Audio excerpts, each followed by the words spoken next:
right, let's get going. How, man, this is one of the most questions I get all the time. Man, Mike, where I get the money, man? I need to get all these deals. There's so many good real estate deals. I want to buy as many as I want. How do I get the money to do them? Well, it's real simple, man.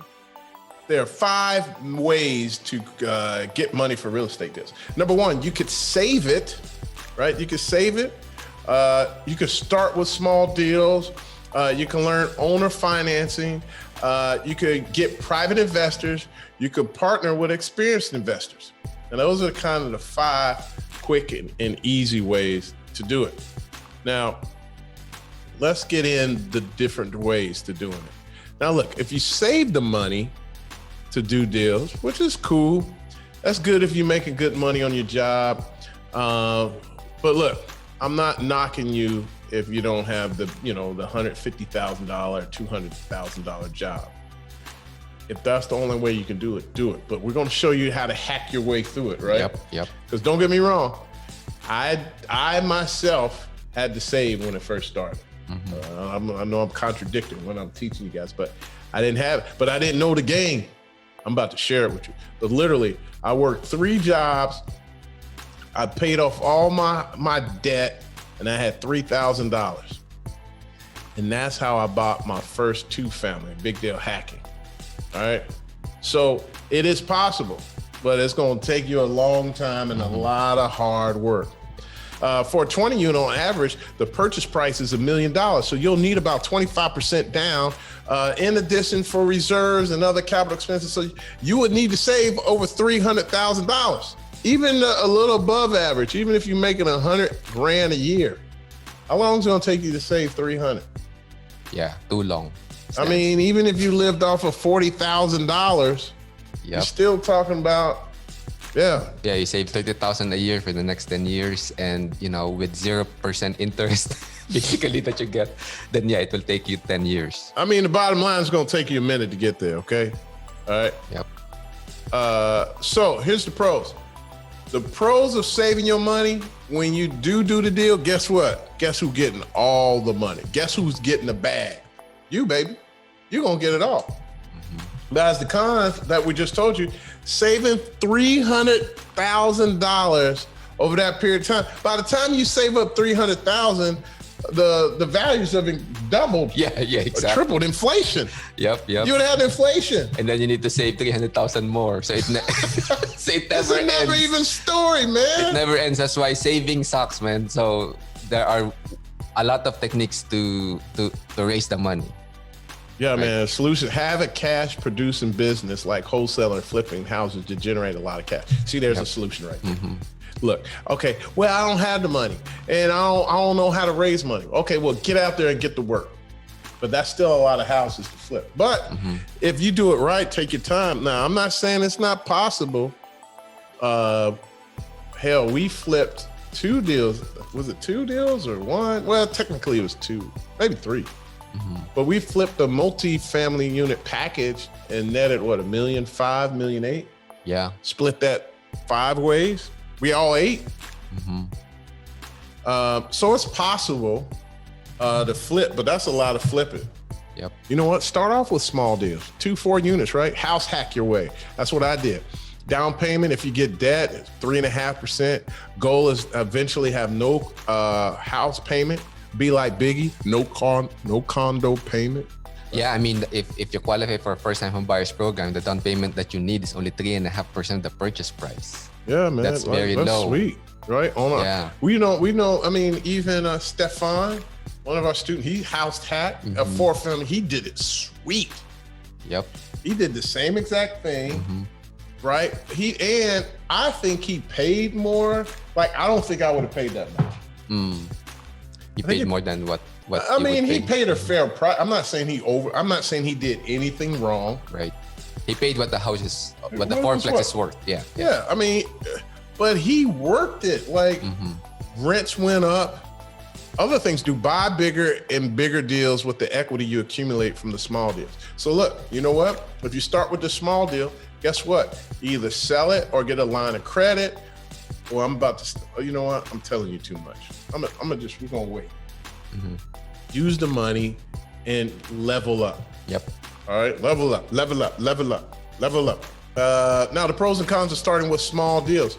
Look, the pros, again, if you save your money and you do a small deal, you keep all the money, baby. The bag is all yours. The con is it takes a long time, man. You have to deal with tenants and other landlording headaches. You're learning. But look, man, you can do the BRRRR, man. The BRRRR. Let's see. So buy, renovate, rent, refinance, Yep. repeat. Yep. I am pretty good. That's what I did to get here. That's the only, and I dump. Now, listen, one of the things, man, you got to be disciplined with the money. You can't start off like, oh, for some of you, you're going to hit the ground running. You'll make $100,000 off your first deal. Yeah. Don't go to Vegas afterwards. Yeah. It's my best friend's nephew. But I didn't never meet him. He's much younger. And his first deal, 2-family, he found he can sell it right now and net $50,000. I was like, dude, and he's in a cash flow. My point is, the only thing I didn't like about it, his wife wanted him to buy a house for them to live in right away, which I understand. I get it. I get it. I get it. His family, the wife, you want to make everybody, but now you're taking that $50,000 that you need to double up. Yep. Now you're going to buy a house that's not going to produce any cash flow. Suck it up another year or two. I mean, or suck it up and get to work in a year and flip 3 houses. Right. And then now you can buy a nice house. You sell one of the houses, then the other 2 houses paying your mortgage. Yeah. Or move into the 2-family and live rent free. Yep. Come on, man. Sacrifice, man. Stop going for this instant gratification. Yep, exactly. So the BRRR, right? I mean, some people ask the question, should I buy a turnkey property? Well, turnkey is nice, right? Because you get some cash flow. Yep. But the problem with turnkey is that the turnkey provider, I mean, for those of you who don't know, turnkey is like, here's a property, it's already renovated, it's already rented. And all you do is, give us a down payment, qualify for the loan, and you get the property, right? Yep. But the problem with that is there's no more equity in the deal.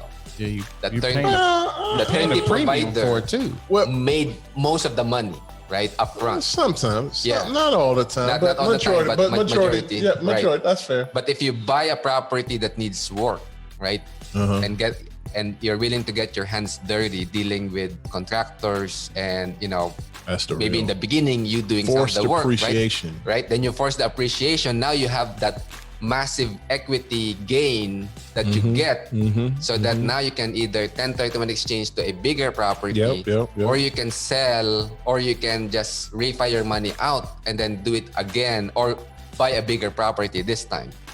So so you don't have to necessarily wait like 10 years to buy another property. If you are doing the BRRRR method, you can literally buy one property a year, and you don't have to have like massive, several $100,000 saved, right? No, if you're willing to do the work. I mean, that's the way we buy. We always want to find the whole package. Yeah. Learn owner financing. That's how I actually did my first one, like a rent to own. What is it? Buying without going to the bank, because the owner becomes your bank. So a land contract lease option. Basically, they're financing. Even some would do it as debt. They will finance you until you can refinance it, or they may finance it for the life of the loan or life of the deal. Why I can help? You can buy an apartment building with little to no money down, and it's great for distressed properties. Now, why is it great for distressed properties? Well, if you go to a typical bank and you got a very distressed property. Now, for single families, I don't know where it is now, but if you wanted to go for a regular loan, if it didn't have a roof or a boiler and it was vacant, the odds of you getting a loan are slim. Yeah. I'm not saying you can't, but a lot of banks was not financing it. So you had to find a smaller bank or something that would be willing to finance that and your repairs. Or a hard money lender. Yeah, which we'll talk about as well. Example of owner financing, no money down deal. Man, this is look, Even the bins came with that. No, I'm just kidding. No, man, we did this deal right here in Bond Hill, man. 41 units. Look, we managed it for a guy.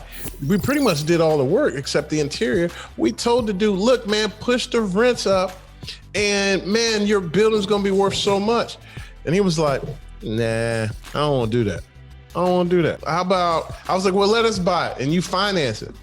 And he was like, well, if I put it on the market, how much you get? I was like, you probably get more money than what we would pay you, but you gotta wait, you gotta figure it out. And it was like, no, I don't want to interrupt that. I'm about to retire. I want my money every month. I tell you what, you make sure the mortgage is paid, and then you pay me like, I think it was $1,000 more a month. Oh, that's what he told. Yeah, it was roughly like that. Mm-hmm. And that's what we did. Cool. And then we immediately started pushing rents. When a tenant unit became vacant, we immediately utilized the rent, that net cash flow, to help fix up units.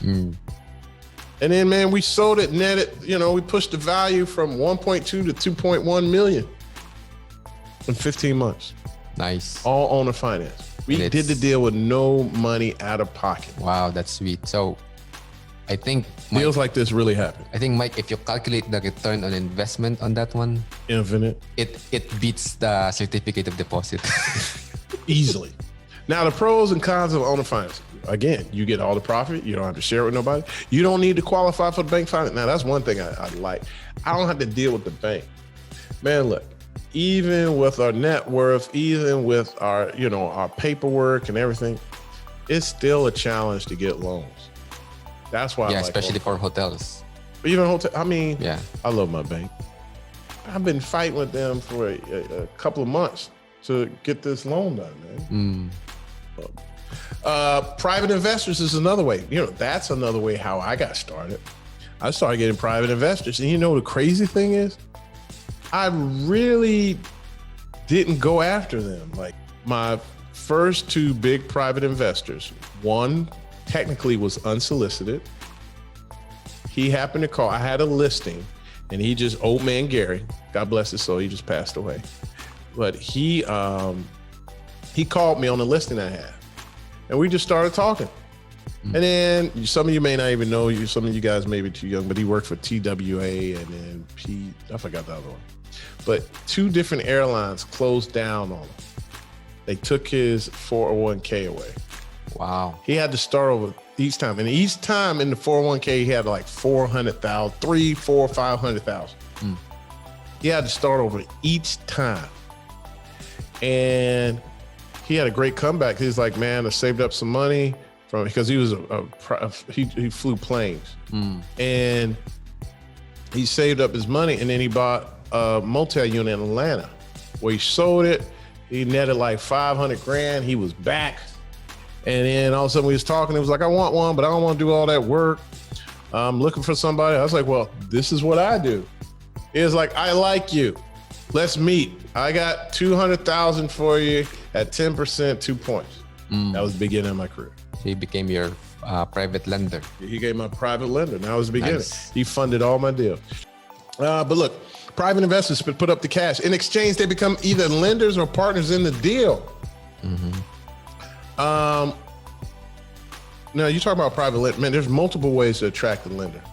If you're really getting started, there's nothing wrong with giving the lender a little more. But if you're experienced, back up, baby. It all depends on your experience. If you got a lot of experience like me, I could go buy multi-units and, wait for that private lender just for debt. If I really want to grow and get tons of money, you want tons of money, you give away more. But if you just do less deals,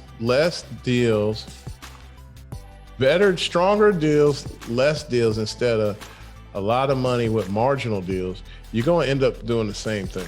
Okay.